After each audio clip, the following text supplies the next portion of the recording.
Alex, welcome to Celtic. It's great to see you there in the hoops. How's the last few days been for you, and how pleased are you to be here? Yeah, it's been obviously a busy few days, long travel. But yeah, no, I'm delighted, I'm really excited, and I think the manager must have just caught wind that I didn't have a job. And he seemed interested, and I spoke with him, and I was really excited by everything that I heard, him and Sean Maloney also. And it's just a massive club, right? I know everything there is to know about Celtic. My dad's obviously from that era where it's a massive, massive club. So just to have the opportunity to come up here, I'm best mates with Andy Robertson as well, so it didn't take much convincing from him. And yeah, it's came about that way. Speaking with the manager, just felt like the perfect fit for me, and feel like I can come in and help out the lads. Yeah, I mean, Celtic's a huge club, it sells itself, but Martin O'Neill can be pretty convincing as well. What did he say to you on the phone? He just sort of more wanted to, cross-check how I was, where I've been training. Obviously, I'd been training at Arsenal for a good 3 months, so he wanted to sort of hear about that and hear how I was in the situation I was, hear how my last few seasons went out in Turkey, and just get a bit of background on my situation. And then I sort of explained everything, and he sort of said, well, I'd love to have you up here, and it was just sort of seemed quite seamless. And I think a lot of these times when you're in these situations, there can be a lot of opinions back and forth with teams when you're talking, and you just want the opportunity to go and play. And the manager here, he sort of maybe a bit more old school in that manner, where he just said, are you ready to come and play? I said, yeah, absolutely. And here we are, we're ready to get cracking. Yeah, you're an experienced guy. I'm sure there were other offers, but did this just feel right? Yeah, definitely. Just really chatting to them guys. I think speaking with Sean also, and him telling me the expectations on the club, what it means to play here, what our targets are, and that he's going to push me. That's all stuff that I sort of identify with, and that's the environment that I've always been in and been lucky enough to be in. So all of that, and along with what the manager had to say, it just felt right for me, and felt like a really good challenge. And it's exactly what I need. I need another challenge. Obviously, I'm lucky enough to a massive club like this.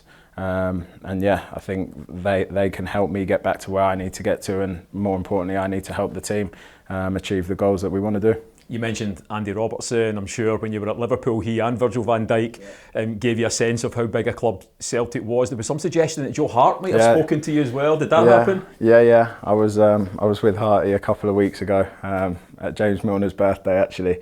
And Harty I asked him about Celtic, and to be fair, this was before this had sort of come about, how he found it up here, and he just said it was the best 3 years of his life that he was up here. He said he absolutely loved it.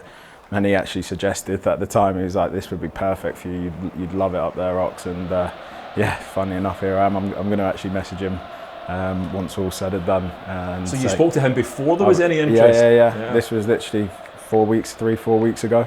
And he raved about it up here, and how much he loved it, how the people treated him, how intense it is, and passionate it is. That's sort of, even playing with Harty, that's his whole identity. So that made sense why he loved it so much. And yeah, he talked it right up. So then when it came around, I was sort of fresh off those conversations as well, and that makes it a lot easier to sort of see yourself up here and how it will be. So no, really positive from everyone I've spoke to. And Robbo also told me, get in the car, get yourself up there now. I think he's messaged me every couple of hours the last 2 days.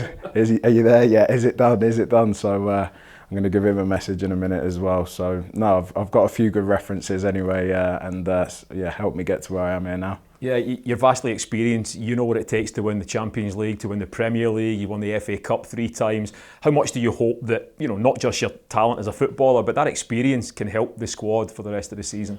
Yeah, I mean, obviously there's some really experienced guys already here, and they have experience, and they have experience of winning it here and what it's like here. So I'm going to have to learn off that and try and take from that. But yeah, as you said, being in any environment and any team that's going to win things and competing for things, you learn over the years how things are done, the habits that you form, the culture that you set between yourselves.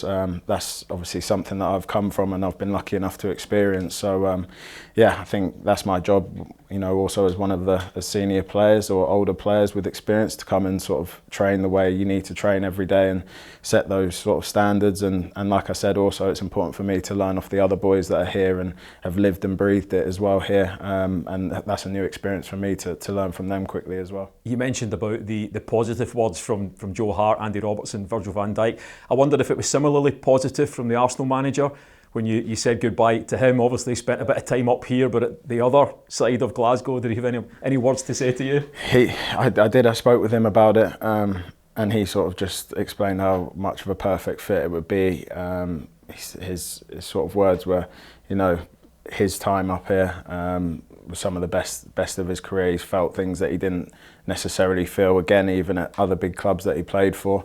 How the rivalry, the passion, what it means to everyone that's around here.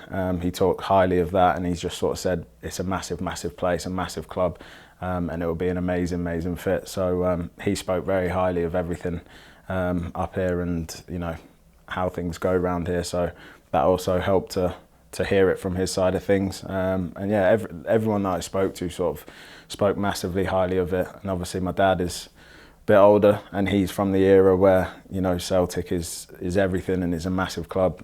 He's got a lot of friends that are real die-hard Celtic fans, and from his generation, it's just a well-known thing as how big of a club it is. So he was pushing me up this direction as well. So no, positive things from everyone I've spoke to, and I'm just excited to experience it now and sort of immerse myself in it, dive head first in and get stuck in with the boys. There's been a lot said recently about your fitness and things like that. How ready are you to throw yourself in and play? Yeah, I mean, I'm ready. I've been training for 3 months at Arsenal and running around there and you know, keeping up with them boys. So that's been really helpful for me to keep me, you know, in a rhythm and yeah, fit. But there's always the next step is playing games, and there's a different intensity to that. So I'm ready to do that. Obviously, it'll take, you know, a little bit of time, as it always does, to get flying to your full match fitness. But in terms of being ready to go now, I'm good to go and excited. Yeah, joining mid-season, there's a real challenge ahead for the rest of this campaign. How much are you looking forward to, you know, to feeling that pressure? Because I'm sure you've missed it. Yeah, that was one of the things that I actually really liked about it. I know for this club how winning every trophy that they're in means, and that's sort of the expectation. And obviously looking at it, the fact that there's a bit of work to do, that actually excites me, and I feel that that's a real challenge for us all, and something that I want to get my teeth stuck into and try and help the boys push, and is definitely achievable, of course. And it's going to be a tough end to the season. There's lots of games. There's still obviously the Europa League, the Europe football to play, which is massive as well. But I think all part of that is stuff that I can sort of resonate with, that pressure, that expectation, the demands from the fans for those things, and that's what sort of makes me tick, and I like that sort of a challenge. So yeah, all of that fed into it as well for me. If you don't mind, one final non-football question. If I don't ask you, then a section of our supporters, a younger section, maybe a more female section, will never forgive me. What are the chances of your fiancée coming up to join you in Glasgow at any point over the next few months? Yeah, she'll be up here for sure. We've just had our second baby, so she's only 4 weeks old. So I think a few more weeks, and they'll probably head up here for sure. My son will definitely want to come up, and you know, he loves his football now, so it's good for him to come up. So I'll make sure she's up here, and she's been up here a few times. She loves it up here. She just complains about the weather, and that's it. But they'll definitely be up here at some point. Yeah. Fantastic. Well, listen, we can't wait to welcome you all to Celtic Park. Alex, welcome. Thank you.